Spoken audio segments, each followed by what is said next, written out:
Les Vigiles de l'âme, méditation du 5 février 2026.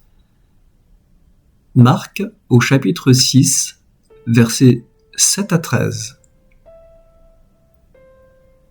L'évangile de ce jour nous révèle une loi spirituelle essentielle.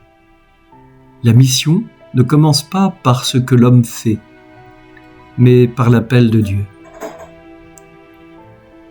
Jésus appelle les 12, puis il les envoie. Rien n'est laissé à leur initiative.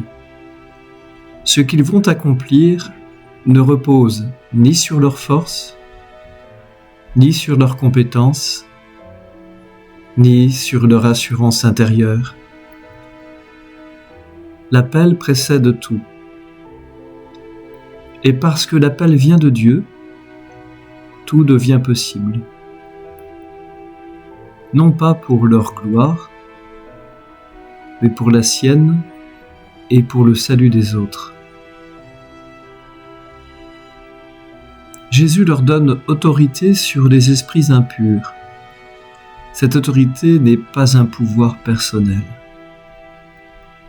mais la certitude que rien ne pourra faire obstacle à la volonté de Dieu. Le mal ne disparaît pas par la performance humaine, mais par la fidélité à l'appel reçu. Puis viennent les consignes les plus déroutantes. Ne rien prendre pour la route. Pas de pain, pas de sac, pas d'argent. Même pas une tunique de rechange. Pourquoi un tel dépouillement ? Parce que Dieu doit être celui qui pourvoit à tout. Tant que le disciple se protège, se sécurise, se garantit lui-même, il risque de se substituer à Dieu.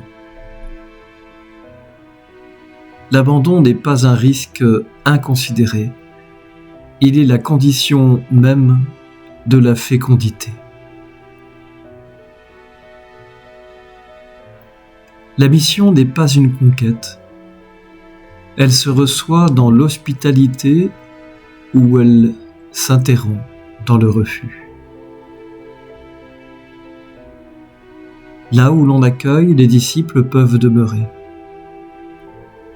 Là où on le refuse d'écouter, ils doivent partir. Secouer la poussière de leurs pieds n'est pas un jugement, mais un acte de vérité. Sans accueil, il n'y a rien à retenir, rien à forcer. Et pourtant, les fruits sont là. Ils partent. Ils appellent à la conversion. Ils chassent les démons, ils guérissent les malades. Tout cela advient parce qu'ils n'ont rien voulu posséder pour eux-mêmes. Là où l'homme accepte de ne rien garder, Dieu peut tout donner. Amen.